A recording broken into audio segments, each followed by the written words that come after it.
Mr. Sheep, what do you think about signing Danjuma? Good news, or was it a bad idea?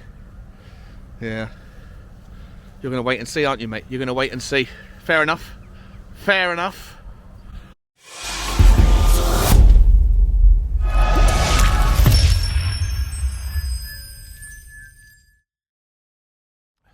Welcome, guys. How are you doing? Welcome back to the Spurs Talk Show.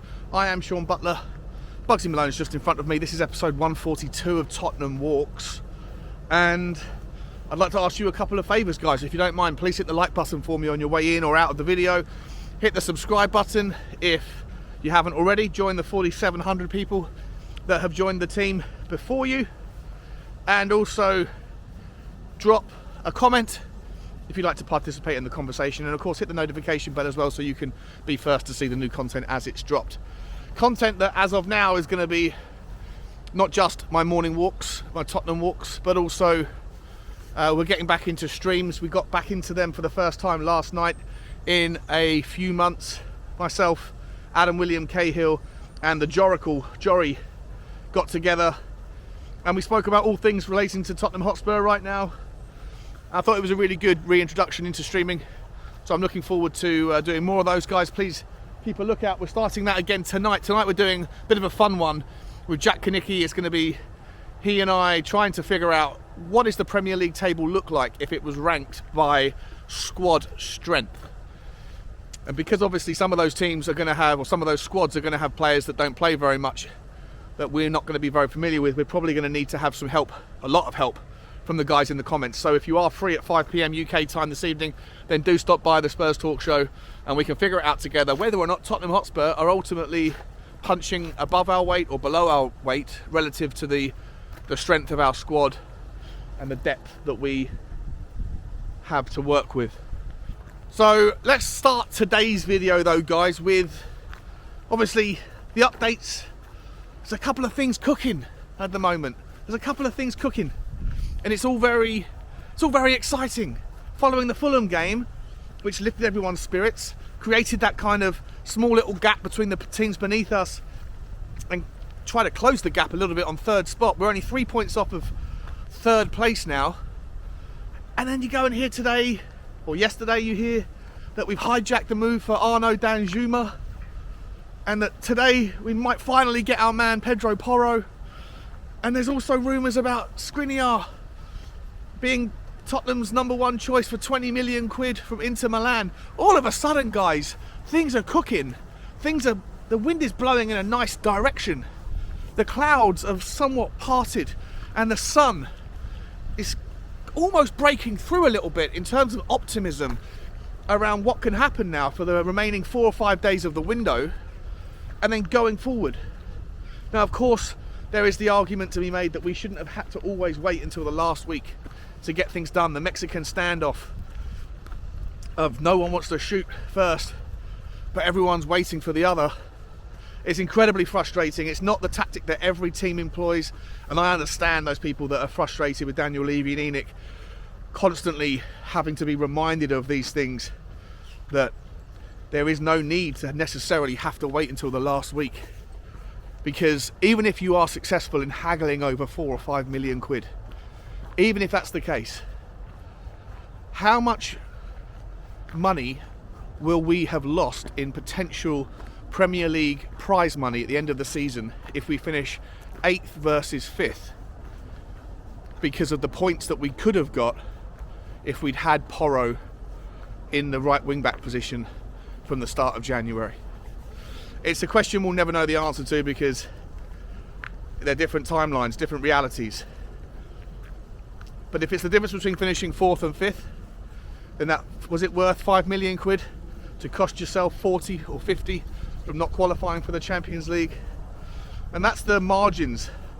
The margin of error is so small, and the impact that players like he can make are so great that to me it's an incredibly short-sighted vision of Daniel Levy and his team when it comes to negotiation.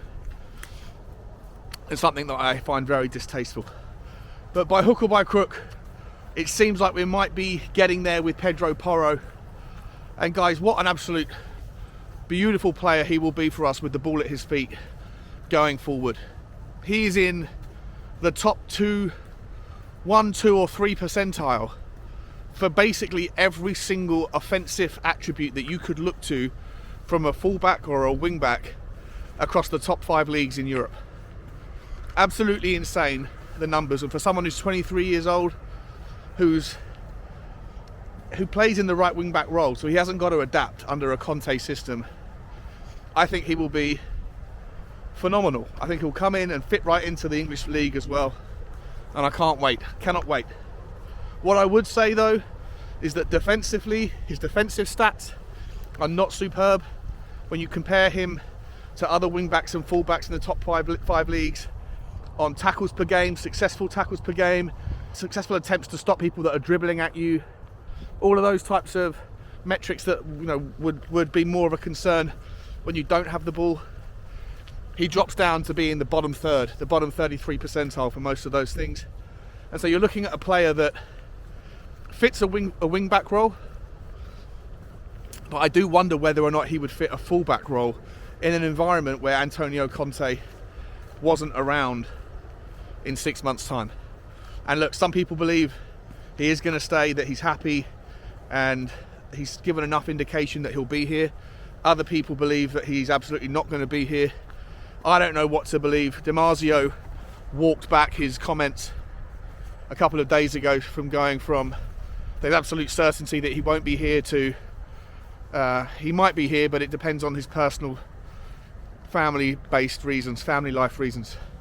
So I don't know whether Conte will be here next season. I've got no idea at the moment. But if he's not, and the next guy that comes in plays to a back 4, I do worry a little bit whether or not Pedro Porro is going to be cut out to play more of a right back than a right wing back. But he's young enough, he's talented. From what I've heard, he's incredibly intelligent as well. So he might be able to adapt and it not be an issue. What I would also point out though is that even in a 3-4-3, morning John, even in a 3-4-3 role, when you have someone that's so offensive minded and so brilliant on the ball down the right, but possibly has weaknesses in their defensive elements, and you could point to the same problem on the left with Ivan Perisic, very good with the ball at his feet, very good crosser, very good contributions via assists throughout all the competitions, but gets torn apart, gets absolutely torn apart when being driven at down the left hand side. Are you going to see too many situations where Conte would like to play both Porro and Perisic as the 2 wing back options? And if you do, can we really rely on Romero, Dyer and Longley, or Davies and Dyer as capable of handling that defensive responsibility without any kind of real defensive support down the width? I'm not sure, which makes me even more driven and decisive in my ambition to see somebody like Skriniar coming in. And that is the rumours that are emerging, that have been around. Inter Milan would probably accept a 20 million euro bid for Skriniar to let him go now. He's only got 6 months left on his contract. He's just rejected Inter's contract. PSG have apparently said that they are interested in him, but he's not a priority right now. And so the likeliest other candidates are Tottenham Hotspur or Liverpool. Liverpool are probably only pushing for him because of Virgil van Dijk's reoccurrence of injury and whether or not he is more injury prone than had been previously thought. But Tottenham just makes so much sense for this guy. He could get a lot of money, a big pay increase, double his money from what he's getting at Inter, and still be within Tottenham's wage structure. He's a guaranteed starter, and he and Porro would or could be the difference to transforming our team overnight. On top of that, obviously, we haven't really spoken about Danjuma yet. We hijacked that deal yesterday from Everton. A real surprise, nobody really saw it coming. The Villarreal and Dutch wing forward, second striker player. Look, you're going to see people out there that say, it's difficult to really take too much from his previous history because a lot of the goals that he scored have not been in the Premier League or not been in the highest tier of football. And some people would say, well, he doesn't even play for the Dutch team. Steven Bergwijn plays for the Dutch team and he was rubbish for Tottenham. There's reasons to, if you want to see this through a glass half empty approach, then there's enough reasons to see it that way. For me personally, I choose to see it through a very much a glass half full approach. I've looked at him and his footage extensively on my Y Scout tool, looked at his stats, and I'm comparing him to what we currently lack from this season's version of Heung-min Son. And I think that Danjuma offers very little risk for Tottenham and potentially a hell of a lot of upside. He's £2.5 million or €2.5 million is the loan fee. We have him for 6 months. If it doesn't work out, if he gets injured or doesn't play very well, you send him back and you say, thank you, but no thank you. If he does work out, if he becomes a sensation, and that this Tottenham system just suits his style, and because of its poor form or injury to Heung-min Son, he gets an extended run in the game in the team and hits the ground running, then we can go back to Villarreal and negotiate something more permanent by utilising Giovanni Lo Celso in any make weight in the deal. A player that, remember, still plays for Tottenham Hotspur, just hasn't really kicked the ball for us for a long time, and a player that Villarreal wants. It's very fortuitous for us that Tottenham have a decent relationship with Villarreal. That was probably the way that we could hijack that deal at the last moment.